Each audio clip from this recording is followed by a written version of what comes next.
प्रभु को धन्यवाद दिए। प्रभु ये सुंदर समय पाई प्रभु आज पुणी थे आपण मानकर सहित गोटे नुआ विषय को नहीं आसवाई प्रभु मते ये सुजोग प्रदान करिसेंती।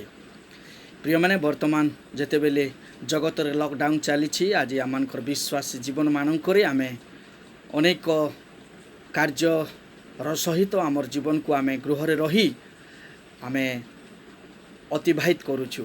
किंतु आपण मान को उत्साहित करने चाहे जे आज ख्रीस्टियन जीवन रो से महान शास्त्र जहाँकि आम बाइबल कहूचु आज आम बाइबल रो सहित आमर जीवन को आम बिताऊे ना आम माने लैपटॉप मोबाइल ए प्रकार के भिन्न कार्य द्वारा आमर जीवन को आम अतिबाहित करुचु।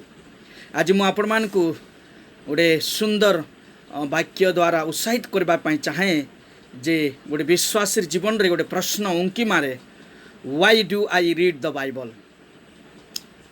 गोटे क्रिस्टियन रो जीवन रे गोटे प्रश्न उठे why do I read the Bible. मु बाइबल कहीं पढ़ी कौन एहा मोर जीवन को परिवर्तन करि पारिबो ना ए बाइबल मोर जीवन को बदलाई दे पारिबो। ए बाइबल किपरि भाव में लेखा होई अछि क्यों माने लिखिछंती आ ए बाइबल द्वारा मु कौन जानिबी। प्रिय माने ए समस्त विषय को मु आपण मानकर सम्मुख रे रखिबा पे चाहे। प्रिय माने ए बाइबल यह होछि ख्रीस्टियन मानकर एक धर्मशास्त्र जो बाइबल की आज सारा भारत रे बृहत बिक्री होउतबा पुस्तक भाव में आम देखा पाउछु। आज प्रत्येक लोक माने ए बाइबल को पढ़ती ए प्रकार की न्यायपति वकील साइंटिस्ट ऐतिहासिक लोक माने आर्कोलॉजी ए प्रकार की पुस्तकगार मानक मध्य ए बाइबल रो गुरुत्वपूर्ण स्थान रही अछि। प्रिय माने बाइबल पढ़िबा द्वारा आमर कौन उपकार हेबो बाइबल को जानिले पुणी बाइबल को शिखिले आमे कौन करि पारिबा ए संपर्क में मुझे आपण मानक ठारे किछ वाक्य रखिबा पई चाहे। प्रिय माने तेबे ए बाइबल प्रथम रे कौन अर्थ प्रकाश करे इंग्राजी भाषा रे BIBLE ए अर्थ हैला बिहोल इट्स ब्रिंग इटर्नल लाइफ। देख यह आपण मानकर जीवन को अनंत जीवन आनीदेव। मोर प्रिय माने ए बाइबल यह ग्रीक भाषा रे बिब्लो जहाँकि उद्दिष्ट होइछि आउ इंग्लिश रे ताकू बाइबल नाम रे नामांकित करा जाई अछि। प्रिय माने एई बाइबल 66 पुस्तक रे गुंथित एवं 40टी लेखक विभिन्न स्थान रे पवित्र आत्मांकर साहाय्य शक्ति सामर्थ्य द्वारा से माने अलगा अलगा स्थान मानक पवित्र आत्मांक द्वारा से माने लिखि अछंती जहाँकि प्रथम करंथियो 2 पर्व 10 पर्व और 11 पद लिखा जाए जे पवित्र आत्मांकर द्वारा ही यही वाक्य को मुद्रांकित करा जाई अछि आउ से आत्मांकर सामर्थ्य रे वाक्य उन्मोचन होई अछि।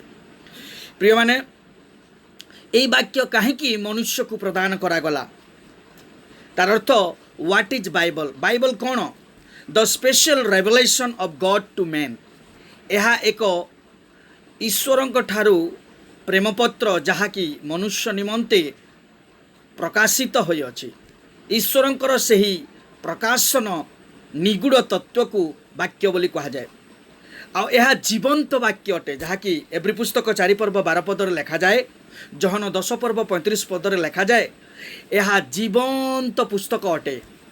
प्रिय माने यह किपरि भाव में आम निकट को आसिला ताहा ईश्वरंकर प्रकाशन द्वारा पवित्र आत्मांकर शक्ति illumination of God through the man मनुष्य मानक मध्यरे पवित्र आत्मांक द्वारा उन्मोचन हैला। पवित्र आत्मा ताहा कौन कले एनलाइटमेंट टू द मैन पवित्र आत्मा से मानकर मध्यरे आत्मांक साहाय्य मुक्त कले आउ ये बाइबल से माने लेखिबारे तत्पर हेले। यह मनुष्यर ज्ञान नुहे यह ईश्वरंकर ज्ञान जहाँकि ईश्वर उन्मोचन कले पवित्र आत्मांक द्वारा।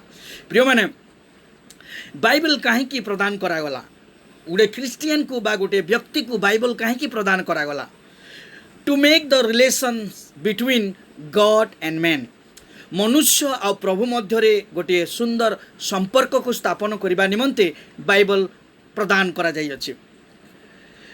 द्वितीय कथा, that man know God thoroughly through the scripture. द्वितीय मनुष्य वाक्यर निगूढ़ रहस्य को बुझीपारे से प्रभु को गभीर भाव में अति जत्नपूर्वक ईश्वर को पुंखानुपुंखी भाव में बुझापी ग्रहण करने विश्वास करने बाइबल साहाय्य करिथाए। यह ईश्वर एक वास्तव पुस्तक, जो पुस्तक साहाय्य कि आमे अपना जीवन को आमे परिमार्जित करिबा, आमर जीवन को आमे बदलाई पारिबा, आमर जीवन रो वास्तव रूप को आमे परखी पारिबा। ए वाक्य जे ईश्वर ठारू उद्दिष्ट यह किपरि प्रमाण करा जाई पारिबो। एहार दुईटी स्वरूप रही अछि। प्रथम हैला इंटरनाली प्रमाण, द्वितीय एक्सटर्नाली प्रमाण। इंटरनाली प्रमाणर अर्थ आभ्यंतरणीय प्रमाण, जहाँकि ईश्वरंकर वाक्य लेखा जाए जे बाइबल निजे प्रमाण करे जे से ईश्वरंकर मुख निष्कृत अटे बोले, जहाँकि यात्रा पुस्तक 4 पर्व 22 पदरे आमे देखुचु ईश्वर कहउछंती भविष्यत वक्ता गण को, ईश्वरंकर दास गण को, ईश्वरंकर शिष्य गण को परमेश्वर कहउछंती। एई वाक्य Bible itself prove that it is the word of God. तापरे आमे एक्सटर्नाली जते बेले प्रूव करिबा लेखा जाए आउटसाइड ऑफ द बाइबल, जहाँकि प्रूव करे। आउटसाइड ऑफ द बाइबल बेले आमे जते बेले गीत संहिता 19 पर्व 1 पद पढ़िबा, आकाश मंडल ईश्वरंकर हस्तकृत कर्म को प्रकाश करे, जहाँकि बाहिक प्रमाण रे बाइबल ईश्वरंकर वाक्य अटे बोली प्रमाण मिली थाए। बाइबल एक जीवंत पुस्तक बोली आमे किपरि भाबरे जानि पारिबा। प्रथम पीतर 1 पर्व 23 पदरे लेखा जाए, यह ईश्वरंकर सही जीवन रूपक पुस्तक अटे, एक जीवंत पुस्तक अटे। आउ एही पुस्तक रे प्रभु जीशु ख्रीष्ट अर्थात त्रय परमेश्वर से मानकर वाक्य को एही पुस्तक रे लिपिबद्ध करा जाई अछि। बाइबल एक संपूर्ण अनुप्रेरित वाक्य अटे, फुल इन ऑल रेस्पेक्ट। द्वितीय तिमोथी 3 पर्व 16 पदरे लेखा जाए, जहाँकि आजिर शास्त्रांश मु आपण मानकर सम्मुख रे रखिबा पई चाहे। द्वितीय तिमोथी तार 3 पर्व 16 पदरे एही प्रकार लेखा जाए। मु आपण मानक निमंते पढ़ी दउछि, दयाकरी आपण माने आपण मानकर बाइबल को टिके निरीक्षण करूथिबे। लेखा जाए, समस्त शास्त्र ईश्वरंकर निश्वसित एवं शिक्षा अनुयोग संशोधन और धार्मिकता संबंधी शासन निमंते उपकारी, जेपरि ईश्वरंक लोक सिद्ध होई समस्त उत्तम कार्य निमंते सुसज्जित हुए। प्रिय माने ईश्वरंकर मुख निष्कृत सही वाक्य यह हेउछि एक संपूर्ण अनुप्रेरित पुस्तक, जहाँकि फुल इन ऑल रेस्पेक्ट ईश्वरंकर से गौरवर सम्मान भित्तिक पुस्तक। यह ईश्वरंकर मुखर निष्कृतित वाक्य। प्रिय माने यही वाक्य पढ़िबा द्वारा आमे ईश्वरंकर ठारे आपना को परखिबा, पुणी संशोधित हेबा, धार्मिक पथरे आमे अग्रगति करिबा, ज्ञान रे बुद्धि पाइबा, शिक्षा निमंते आमर जीवन को संशोधित करिबा, पुणी अनुयोग करी आमर जीवन यात्रा मध्यरे एक सुगम पथ को आमे अनुप्राणित करि पारिबा। प्रिय माने आज जगत रे साइंटिस्ट माने, न्यायपति माने, शिक्षक माने, ए प्रकार के पंडित माने, ज्ञानी माने, राजनीतिज्ञ माने ए समस्ते बाइबल को आदर करती। किंतु दुख लगे जो मानक पाई प्रभु जीशु ख्रीष्ट ए पुस्तकटी को माने प्रदान करियछंती, से मानकर जीवन रे ए पुस्तकर कोनोसी अंशविशेष आमे देखि न थाउ। प्रिय माने मु कहिबाकू चाहे एई पुस्तकटी प्रभु जीशु ख्रीष्ट एथिपाई विश्वासी मानकू प्रदान कले जे से माने एई पुस्तक द्वारा से मानकर जीवन को एक श्रृंखला पथरे अपना जीवन को एक ବିଶୃଙ୍ଖଳାରୁ ଦୂରୀକୃତ କରିବେ ଆଉ ଆପଣ ଜୀବନର ସୁଗମ ପଥରେ ସେମାନେ ଏହି ପୁସ୍ତକ ଦ୍ୱାରା ଏକ ସଫଳତା ଦିଗକୁ ଗତି କରିପାରିବେ। ଏଥିପାଇଁ ପରମେଶ୍ୱର ଏହି ପ୍ରେମପତ୍ର ବାଇବଲ ମାଧ୍ୟମରେ ବିଶ୍ୱାସୀକୁ ପ୍ରଦାନ କଲେ। ପୁଣି ପ୍ରିୟମାନେ, ଆମେ ବାଇବଲକୁ ପ୍ରତିକ୍ଷଣ ପଢ଼ିବା କଥା, କାରଣ ବାଇବଲକୁ ପ୍ରଭୁ ବାଇବଲରେ ଅତି ଗୁରୁତ୍ୱର ଦେଇଅଛନ୍ତି। ମୁଁ ଯେତେବେଳେ ପଢ଼ୁଥିଲି ଗୀତ ସଂହିତା 138 ପର୍ବ 2 ପଦରେ ଲେଖାଯାଏ, ସେ ତାହାଙ୍କର ନାମଠାରୁ ମଧ୍ୟ ଅଧିକ ଗୁରୁତ୍ୱର ବାକ୍ୟକୁ ଦେଇଅଛନ୍ତି। ଆମେ ଯେତେବେଳେ ପଢ଼ିବା ଜାଣିପାରିବା, ଯେଉଁମାନେ ତାହାଙ୍କର ବାକ୍ୟକୁ ପଢ଼ନ୍ତି, ଯେଉଁମାନେ ତାଙ୍କର ବାକ୍ୟକୁ ପାଳନ କରନ୍ତି, ତାଙ୍କର ଆଜ୍ଞାଧୀନ ଜୀବନ କାଟନ୍ତି, ସେମାନଙ୍କର ଜୀବନରେ ସେ ଏହି କଥା କହନ୍ତି, ତାହାଙ୍କର ନାମ ଯେ ମହତ୍ଵ ନାମ ଅଟେ, ତାହାଙ୍କର ନାମ ଯେ ଉଚ୍ଚତମ ନାମ ଅଟେ, ତାହାଙ୍କର ନାମ ଯେ ଏକ ଗୁରୁତ୍ୱର ନାମ ଅଟେ, କିନ୍ତୁ ସେହି ନାମଠାରୁ ମଧ୍ୟ ସେ ବାକ୍ୟକୁ ଅତି ଗୁରୁତ୍ୱର ଦେଇଅଛନ୍ତି ଆଉ ବାକ୍ୟକୁ ମହତ୍ଵ ବୋଲି ପ୍ରକାଶ କରିଅଛନ୍ତି। ପ୍ରିୟମାନେ, ଆଜିର ବିଶ୍ୱାସୀ ତାର ଜୀବନକୁ ଅବହେଳିତ, ତାର ଜୀବନକୁ ସଂଶୋଧନମୂଳକ, ତାର ଜୀବନକୁ ଅନୁଯୋଗ ପରୀକ୍ଷା ନିରୀକ୍ଷା କରିବାର ସୁଯୋଗ ପାଇପାରି ନାହିଁ। ଅର୍ଥାତ୍ କହିବାକୁ ଚାହେଁ, ସମୀକ୍ଷା ମଧ୍ୟରେ ପ୍ରତିକ୍ଷଣ ରଖିପାରି ନାହିଁ। ତାର ଅର୍ଥ ହେଲା ଆମେମାନେ ବାଇବଲକୁ ପଢ଼ୁନାହୁଁ। ଆଜି ଅନେକ ଏ ପ୍ରକାର ଅଛନ୍ତି ଯେଉଁମାନେ କି ପ୍ରତ୍ୟେକ ଦିନ ଗୀତ ସଂଗୀତା ପଢ଼ନ୍ତି। ଗୋଟେ ଦିନ ଯେତେବେଳେ ସେମାନେ ପ୍ରଭୁଙ୍କୁ ଜାଣିଲେ, ସେତେବେଳେ ମଧ୍ୟ ସେମାନେ ଗୀତ ସଂଗୀତା ପଢ଼ୁଥିଲେ ଆଉ ଏବେ ପର୍ଯ୍ୟନ୍ତ ବୃଦ୍ଧ ଅବସ୍ଥାରେ ରହିଲା ମଧ୍ୟରେ ମଧ୍ୟ ସେମାନେ ଗୀତ ସଂଗୀତା ପଢ଼ନ୍ତି। ବେଳେବେଳେ ତ ଅନେକ ବିଶ୍ୱାସିନୀ ମାନେ ଅଛନ୍ତି ଯେଉଁମାନେ କି ତାଙ୍କର ପାଳକ ମହାଶୟ ଯେଉଁ କେନ୍ଦ୍ରଭୂତିତ ବାକ୍ୟଗୁଡ଼ିକ ପ୍ରଦାନ କରନ୍ତି, ସେହି ବାକ୍ୟଗୁଡ଼ିକୁ ସେମାନେ ଟିପି ଆଣନ୍ତି ଆଉ ସେହି ବାକ୍ୟଗୁଡ଼ିକୁ କେବଳ ସେମାନେ ପଢ଼ନ୍ତି। ମୋର ପ୍ରିୟମାନେ, ମୁଁ ଆପଣମାନଙ୍କୁ ଏହି ସ୍ୱଳ୍ପ ଯନ୍ତ୍ର ସାହାଯ୍ୟରେ ଉତ୍ସାହିତ କରିବା ପାଇଁ ଚାହେଁ ଯେ ବାଇବଲ ହେଉଛି ଏକ ଜୀବନ୍ତ ପୁସ୍ତକ, ଯେଉଁ ପୁସ୍ତକ ଦ୍ୱାରା କି ଆମେ ଆମର ଜୀବନକୁ ଆମେ ବଦଳାଇ ପାରିବା। ଆମେ ଆମର ଜୀବନକୁ ଏକ ଶୃଙ୍ଖଳା ପଥରେ, ଏକ ସିଦ୍ଧତାର ପଥରେ ଆମେ ଅଗ୍ରସର କରିପାରିବା, କାରଣ ଏହି ବାକ୍ୟ ହେଉଛି ଜୀବନ୍ତ ବାକ୍ୟ। ପ୍ରିୟମାନେ, ଜଗତରେ ଅନେକ ପୁସ୍ତକ ଆମେ ଦେଖିବାକୁ ପାଉଛୁ।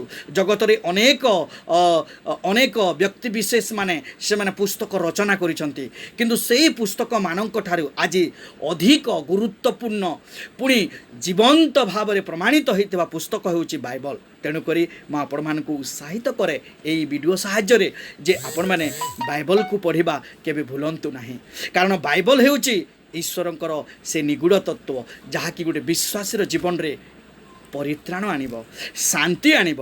ପ୍ରିୟମାନେ, ଆଜି ଜଗତରେ ଲୋକମାନେ ପରିତ୍ରାଣ ନିମନ୍ତେ, ଶାନ୍ତି ନିମନ୍ତେ ଅନେକ ପଥ ଅବଲମ୍ବନ କରନ୍ତି, ଅନେକ ଉତ୍ତମ କାର୍ଯ୍ୟ କରନ୍ତି, ଅନେକ ଅର୍ଥ ବ୍ୟୟ କରନ୍ତି, କିନ୍ତୁ ମୁଁ ତ କହିବି ବାଇବଲ ପଢ଼ିବା ଦ୍ୱାରା ଈଶ୍ୱରଙ୍କୁ ଅଧିକ ଜାଣିବା ଆଉ ତାହାଙ୍କଠାରେ ସୁନ୍ଦର ସମ୍ପର୍କ ରଖି ଆମେ ଈଶ୍ୱରଙ୍କୁ ଏକ ତ୍ରାଣକର୍ତ୍ତା ସ୍ୱରୂପେ ବିଶ୍ୱାସ ଜନିତ ଜ୍ଞାନକୁ ଅର୍ଜନ କରି ଆମେ ପରିତ୍ରାଣର ସେଇ ସ୍ୱାଦକୁ ଆମେ ଚାଖିପାରିବା ଆଉ ଆମର ଜୀବନକୁ ଏକ ସିଦ୍ଧତାର ପଥରେ ଆମେ ନେଇପାରିବା।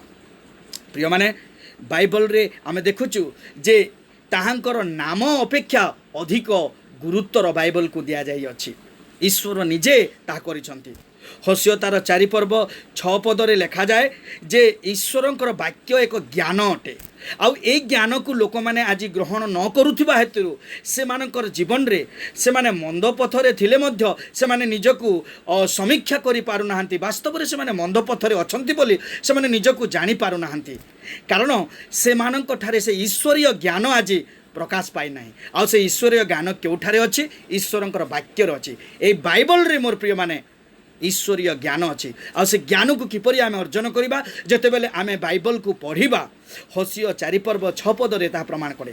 ହୋସିୟ 6 ପର୍ବ 6 ପଦରେ ଲେଖାଯାଏ ଯେ ବାକ୍ୟକୁ ଯେତେବେଳେ ଆମେ ଧ୍ୟାନ କରିବା, ବାକ୍ୟକୁ ଯେତେବେଳେ ଆମେ ଅଧିକ ରୂପରେ ପଢ଼ିବା, ସେହି ବାକ୍ୟ ଆମର ଜୀବନର ପ୍ରତ୍ୟେକ ଗତିପଥରେ, ପ୍ରତ୍ୟେକ ଜୀବନର ସେହି ଅସଫଳତାକୁ ସଫଳତାରେ ପରିଣତ କରିବ।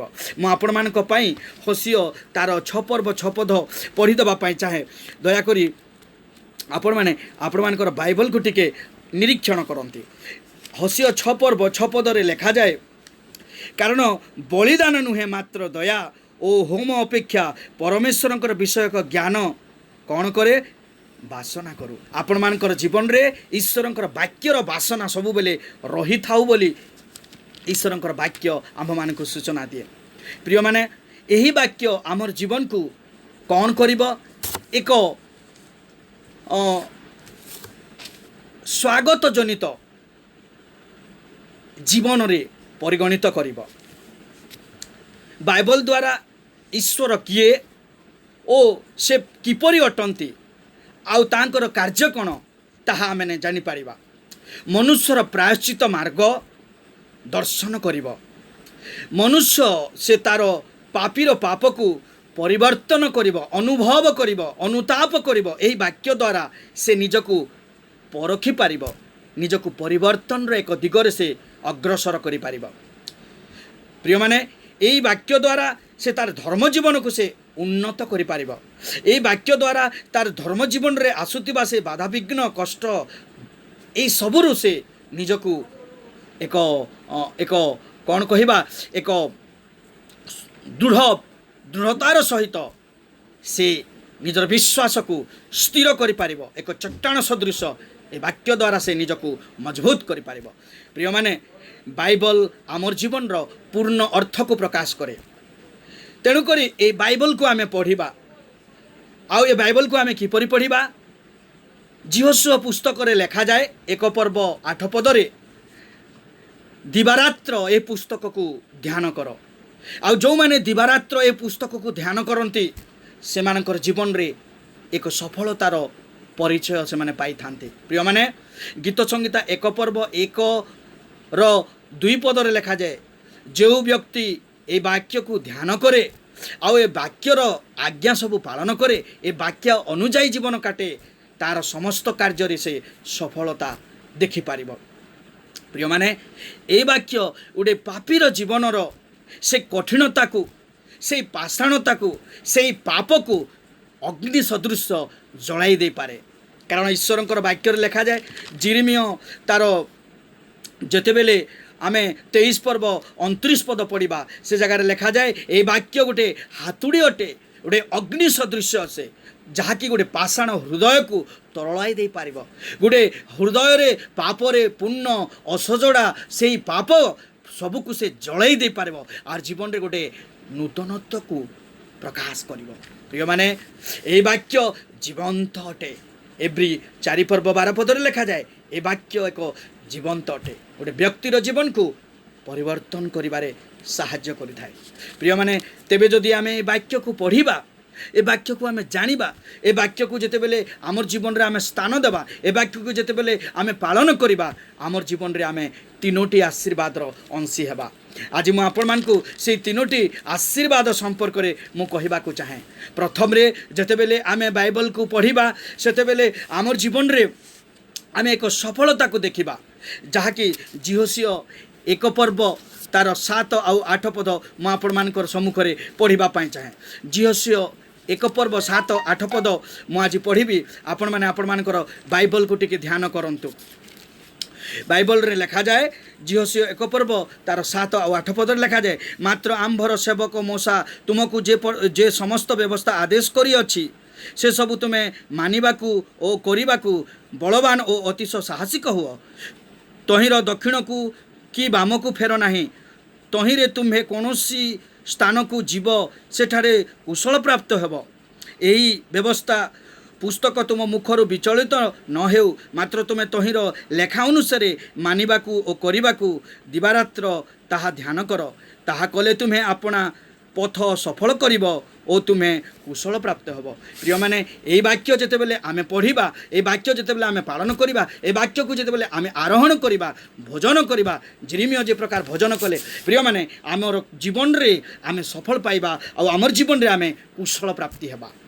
ଦ୍ୱିତୀୟରେ, এই ବାକ୍ୟ ଶୁଣିବା ଦ୍ୱାରା, এই ବାକ୍ୟ ପଢ଼ିବା ଦ୍ୱାରା ଆମର ଜୀବନର ସେହି ସଜୀବ ଅବସ୍ଥାକୁ ଆମେ ଫେରି ପାଇବା, ଯାହାକି ହିତୋପଦେଶ 4 ପର୍ବ 20 ଆଉ 22 ପଦରେ ଦେଖିବାକୁ ପାଇବା ଯେ ଏ ବାକ୍ୟ ପଢ଼ିବା ଦ୍ୱାରା ଆମର ଜୀବନରେ ଗୋଟେ ଆତ୍ମିକ ଶରୀରର ସୁସ୍ଥତାକୁ ଆମେ ଦେଖିବାକୁ ପାଇବା। जे आमे जो शारीरिक शरीर रे बसती करूछु जो शारीरिक शरीर रे आमर जीवन को यापन करूछु ए वाक्य आरोहण करने द्वारा यही वाक्य द्वारा आमे माने गोटे आत्मिक शरीर सुस्थता को लाभ करवा अर्थात गोटे सजीव शरीर रे आमे वास करवा जे प्रकार प्रेरित पाउल रोमियो मंडली को कहती तुम मानकर शरीर को तुमे माने पवित्र सजीव और सुग्राह बलि स्वरूपे उत्सर्ग कर से सुग्राह पवित्र सिद्ध बलि स्वरूपे उत्सर्ग करिवार सिद्धता को आमे पाई परिबा ए वाक्य साहाय्य तृतीय रे प्रिय माने ए वाक्य आमर जीवन को अनंत जीवन आनीदेव जहाँकि माथ्यू 7 पर्व 21 पदर लिखा जाए अनेक प्रचारक माने आज से माने वाक्यर स्वल्पता को जानी से माने आज वाक्य प्रचार करती अनेक आज जगत रे आमे देखुचु जे वाक्य को गुरुत्व न दे से माने लोक माननकु केवल अर्थ लालसारे आश्चर्य चिन्ह चमत्कार द्वारा से माने सेमानकर सेवा को बढ़ावा चाहती किंतु गोटे विश्वासी जीवन रे एक परिवर्तन एक परित्राणर उत्स को स्थापन करने से माने साहाय्य करते नहीं पवित्र आत्मांकर शक्ति द्वारा जेपरी गोटे पवित्रता गोटे अनंत जीवन गोटे व्यक्ति पाई पारब यही वाक्यर ज्ञात सार रे ताहा से माने करती नहीं मात्र से माने चिन्ह चमत्कार वाक्यर गभीरता को न जाई से माने बाहिक रूप द्वारा एक्सटेंडेड ट्रूथ द्वारा से माने सेवा कार्य आरंभ करती किंतु ताहा कौन करे जहाँ कि गोटे विश्वास जीवन रो अग्रगति जीवन को वृद्धि साहाय्य न करी ताहार जीवन रे गोटे वृद्धि तथा मुझे प्रकार आपण मान को कहूली जे जड़े विश्वासी पास्टर मानकर से टिप्पित टिप्पणी वाक्य द्वारा से माने कौन करती ना से माने सीमित रुहंती गीत संगीता बेले जिते बेले शिशु अवस्था पढ़ुते वृद्ध अवस्था भी से प्रकार करती तेणुक मोर प्रिय माने